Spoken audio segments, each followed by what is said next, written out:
Welcome to another episode of The Dissection. The government of national unity is in serious jeopardy after the ANC and DA have failed yet again to reach an agreement on the budget. The Democratic Alliance has indicated that it believes that this particular impasse will lead to an end of the ANC and DA coalition. The ANC National Executive Committee is actually having a meeting this weekend, and this is their first meeting of the year. And the budget is likely to take a large part of that meeting agenda because the ANC has to figure out how to resolve this mess. This is unprecedented terrain. On Friday, the reporting indicates that the ANC rejected a Democratic Alliance proposal that the parties reach an agreement on the shared management of economic policy. The Democratic Alliance actually had pinned its support for the budget on securing such an agreement, and they have indicated that the rejection effectively ended talks on the budget. Yesterday, the rand fell by as much as 1% against the US dollar currency and was trading at 18.41 per dollar by late afternoon. Those numbers could change when the markets reopen on Monday, but they could be influenced by the fact that the announcement was made by the Democratic Alliance earlier during the day that the budget talks have failed between them and the ANC. The rating agency Moody's issued what is known as an issue comment. An issue comment by Moody's is a formal statement or analysis that provides insights on specific credit-related developments such as fiscal policies, budgetary changes, or economic events affecting the creditworthiness of an entity. These comments are typically used to clarify Moody's perspective on how such developments impact ratings, outlooks, or financial stability. They are distinct from full credit rating reviews and serve as focused updates addressing particular issues. The issue comment, which was issued on the 17th of March, stated that they expect South Africa to have an orderly budget approval next month. The rating agency said that it expected a budget compromise deal before the budget vote. The agency noted that they're actually revising their estimates of when public debt is going to peak, and they're not revising when the public debt is going to peak, but the percentage at which they think it's going to peak at. They think that it's also going to peak in 2025, but at around 80% of GDP, which is different and higher than Treasury's 76.2 target. The Treasury does often miss its own forecast targets and has had to revise them consistently, so it may very well be the case that the debt to GDP ratio ends up peaking in 2025 at about 80%.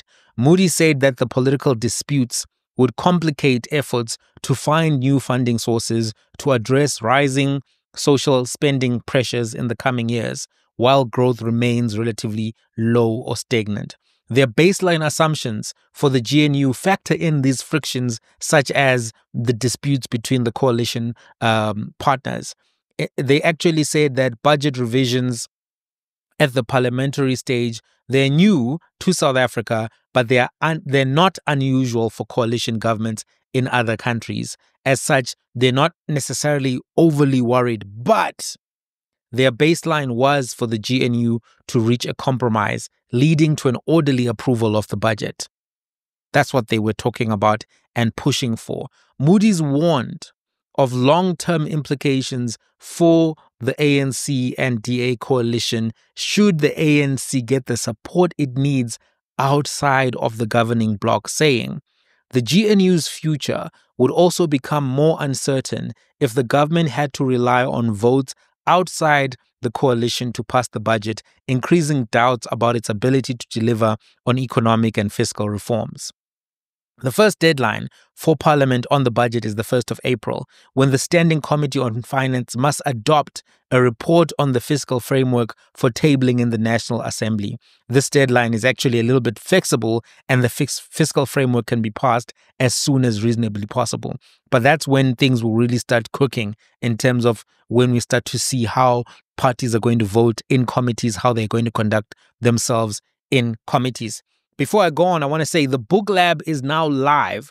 The Book Lab is the members-only section of the channel where we do deep dives into big books, books on culture, books on business, books on economics, books on key figures in business and politics, domestically and around the world. The next book, which is coming up for dissection, discussion, review, is Stellenbosch Mafia. This is a book which is quite popular, has sold a lot of copies, and looks at the Stellenbosch billionaires and whether or not they are playing a role in South Africa's economy. We've been hearing Bernie Sanders talking about fighting the oligarchy in the USA. We've heard that Russia is run by oligarchs. Does South Africa have an oligarchy? Are those oligarchs acting in the best interest of South Africa or in the best interest of themselves? Let's figure that out in the next Book Lab dissection. So look out for that. You know, this Book Lab is an important project, and what makes the Book Lab different is that we also do synoptic reading. We do synoptic and analytical reading. We're building a community of readers, and by the end of the year, we will have gone through some amazing books with the community. A large part of the problem that we have with our political discourse is that we've stopped being research-driven. It has become more about slogans and personalities. It has stopped being about ideas. Ideas matter. Research matters. Reading matters.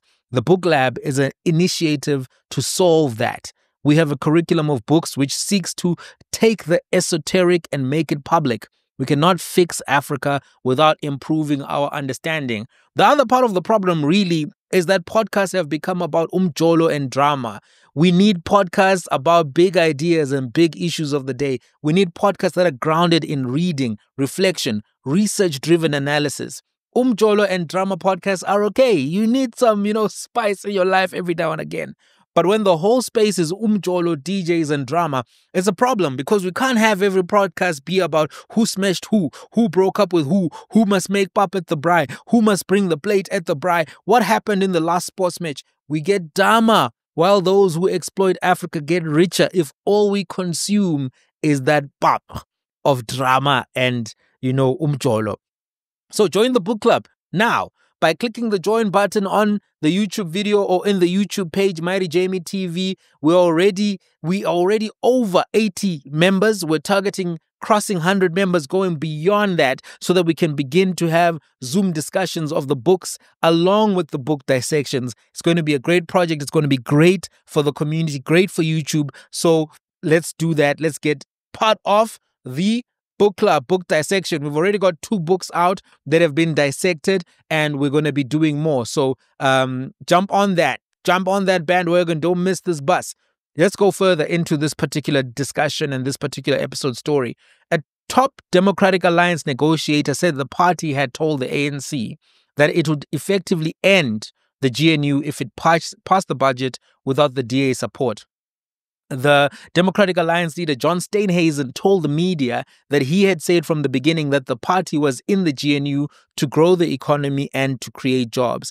If we're unable to do so and the ANC wants to lock us out of key decisions, and we have no way to influence the economic policy.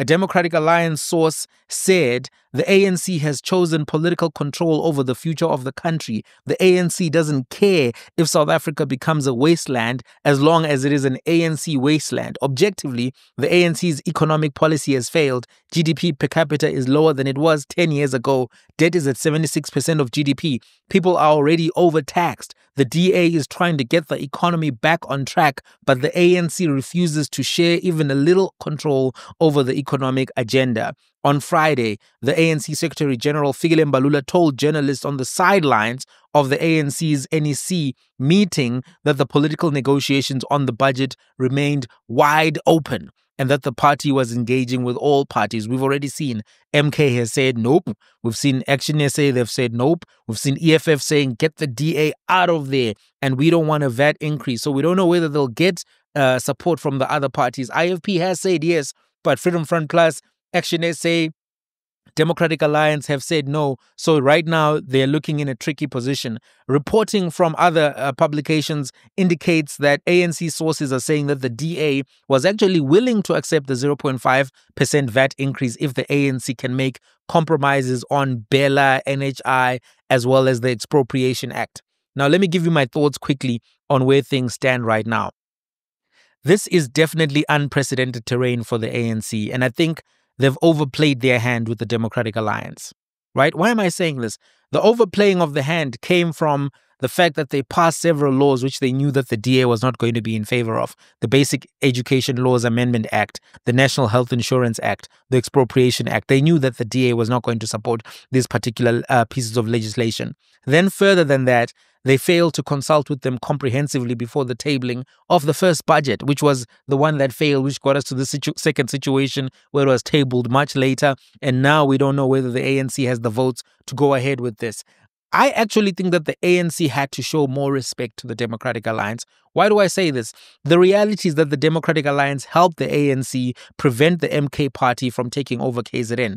MK had 45% of the vote in KwaZulu-Natal, and they had the mandate to form the government. They had more votes than the ANC had when it came to forming a coalition nationally. The DA helped them block that. And you know, if KwaZulu-Natal had gone fully under MK control, it may never have come back to the ANC. Look at what happened when the DA took over the Western Cape. It could have gone a different direction. They helped the ANC. The DA voted with the ANC to elect President Ramaphosa. The ANC needed them. What I'm trying to say is that the ANC is in a coalition. This is the one that they chose. So if you're going to be passing laws that your coalition partner, your major coalition partner, opposes, you at least have to involve them in how the money is going to be spent.